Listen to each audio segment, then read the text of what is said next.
எங்கள் முன்னோர்கள் வழிபட்ட குலதெய்வங்கள். இந்த பாருங்கள், அவ்வளோதான். இந்த மரம் தான் மெயின். வந்து இந்த மரம் ஏற்கனவே ஒரு வீடியோவில் இன்னொரு மரம் போட்டிருந்தேன், அது அங்கே இருக்குது. இந்த மரம் இதை சுற்றி உள்ள எல்லா மரமும், இதில் ஒரு செடி கூட வெட்டக்கூடாது. இந்த மரம் சாஞ்சிருக்கு பாருங்கள், எப்போவோ சாஞ்சு கிடந்தது. இதெல்லாம் நான் சின்ன வயசுலேருந்தே ஒரு 50 வருஷத்துக்கு முன்னாடி நான் வந்து சின்ன வயசில் இருக்கும்போது, எனக்கு விவரம் தெரிஞ்ச வயசுலேருந்து இதில் விளையாடி இருக்கோம். இந்த மரமெல்லாம் அப்படியே தான் கிடக்கு.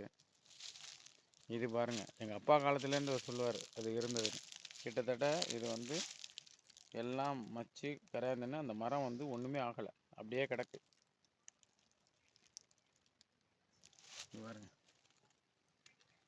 இது ஓடு மாதிரி இன்னும் இருக்குது. இது அப்படியே தான் இருக்குது, இன்னும் ஸ்ட்ராங்காக இருக்குது. இது வந்து பூவரச மரம் தான். இந்த பூவரச மரம் இதில் ஒரு குச்சி இதெல்லாம் பெருக்க கூட கூடாது, எதுக்குமே க்ளீன் பண்ணலாம் கூடாது. வந்தால் இதில் ஊதுபத்தி கொளுத்தி கற்பூரம் ஏற்றலாம். அதுங்க இப்போ தான் இந்த பாருங்க, நான் ஊதுபத்தி வச்சுருக்கேன், கற்பூரம் ஒன்று ஏற்றிட்டேன், இதாகிடுச்சு. எலுமிச்சம்பழம் வச்சுருப்பாங்க அங்கே பாருங்கள், ஒரு எலுமிச்சம்பழம், அந்த வேல், அவ்வளோதான். அதில் வந்து கத்தியும் ஒரு இதுவும் இருக்கும் அந்த கோயிலில். இதில் வந்து ஒரு 4-5 மேடை. இது இப்போ கட்டினது. இது பெரிய கருப்பர் ஐயனார் அப்படின்னு ஒரு மேடை போட்டு வச்சுருக்காங்க. இதுக்கு முன்னாடி இந்த ஈட்டி வந்து இந்த கல்லில் தான் இருந்துச்சு. இந்த கல் வந்து சொரன்னு ஒரு சொற்சாக இருக்கும். இந்த கல் பாருங்களா, இந்த கல்லில் தான் இந்த ஈட்டி இருந்தது. தேங்காய் உடைப்போம். அதுக்கப்புறம் இதை எடுத்து இங்கே வச்சுருக்காங்க. இதெல்லாம் மாற்றலை எதுவும். ஒரு மணி ஒன்று வச்சுருக்காங்க. இந்த மரங்கள்லாம் தான் தெய்வங்களாக நாங்கள் கும்பிட்டது. இதில் வந்து எந்த உருவ வழிபாடோ எதுவுமே கிடையாது. இயற்கையே எங்களுடைய முன்னோர்கள் வழிபட்டாங்க. தெளிவான ஆதாரம் இது. இதில் எதுவுமே கிடையாது பாருங்கள், எந்த உருவமும் கிடையாது. இப்போ உள்ள ஜென்ரேஷன் தான் இதை சண்டை போட்டு இது பண்ணி இப்படி கட்டணும் அப்படி கட்டணும்னு இந்த மேடையெல்லாம் போட்டது. ஆனால் எந்த உருவமுமே இதில் கிடையாது. கருப்பர் கோயில் அவ்வளோதான் இதை சொல்லுவாங்க. இந்த செடிகளை தெய்வமாக கும்பிட்டுட்டு இருந்தாங்க. எல்லா மரங்களும் இது வந்து ரொம்ப காலமாகவே இருக்குது, அப்படியே இருக்குது.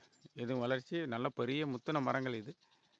அது படும் துளுக்கும் பட்டிருக்கும். இந்த பாருங்கள், இந்த கலையெல்லாம் பட்டுரும். இந்த பாருங்கள், அந்த கலையெல்லாம் பட்டுரும், உடஞ்சி விழுந்துடும். ஆனால் துளுத்துக்கிட்டே இருக்கும். இது எதுக்காக இதை வச்சுருக்காங்க அப்படின்னா, இதிலேருந்து அடுத்த மரங்களை உருவாக்குறதுக்கு.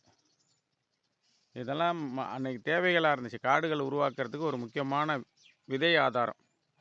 இதிலேருந்து வந்து அதை நாற்று எடுக்கிறதுக்காக இதை அவங்க பண்ணியிருக்காங்க. ஸோ இதை வந்து இதுதான் நமக்கு சோறுபடும், இதுதான் நமக்கு வாழ்வாதாரம், காடு தான் நமக்கு முக்கியத்துவம் அப்படின்றது அவங்க அன்னைக்கு புரிஞ்சுக்கிட்டு இதை ரொம்ப பாதுகாத்தாங்க. இன்னைய வரைக்கும் நாங்கள் பாதுகாத்துட்ருக்கோம்.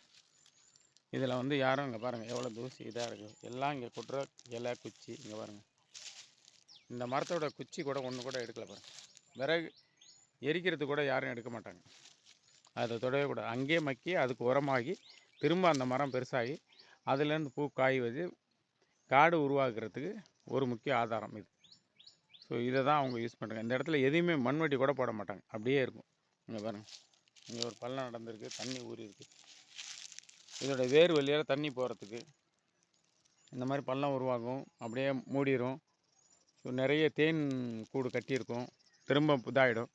இப்படியே இந்த மரங்கள் வந்து எனக்கு தெரிஞ்சு எங்கள் அப்பா காலம் கிட்டத்தட்ட ஒரு 300, 400, 500 வருஷங்களாக வந்து இந்த மரங்கள் இங்கே தான் இருக்குது. இதை இது வரைக்கும் நாங்கள் வணங்கிட்டு வரோம். இப்போ கூட நான் கட்டணும், நாங்கள் வேணாம் அப்படியே இருக்கட்டும் அப்படின்னு நான் சொல்லியிருக்கிறேன். இந்த மாதிரி உங்கள் ஊர்லேயும் குலதெய்வங்கள் இருந்தால் தயவு செஞ்சு வீடியோ எடுத்து போடுங்க. நம்ம தமிழருடைய குலதெய்வங்கள் எப்படி இருந்துச்சுன்னு மக்களுக்கு தெரியட்டும்.